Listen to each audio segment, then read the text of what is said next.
Grapefruit crush. Really refreshing, not too sweet, not too sour. For this I've used one ruby red grapefruit, one standard grapefruit and one pomelo. You can use all or one type of grapefruit. Pomelo is definitely optional. See how I'm saving the skin? Okay, and once I've segmented the grapefruit, I squeeze that core or that membrane from the center. We don't want to waste any juice, don't want to waste anything at all.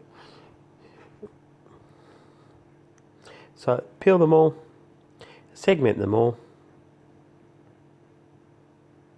Now I'm segmenting them so I don't have any seeds and I don't have any membranes. See all the skin there? I'm then going to squeeze that in on top of the segments. So obviously you can see that I'm handling the skin and then juice is going on it. So we have to make sure we wash the fruit. I drain it off so I can measure how much juice there is, and then ice in segments, puree it, and once it's been in the blender, then it's ready to drink. You can see how delicious that looks. Enjoy.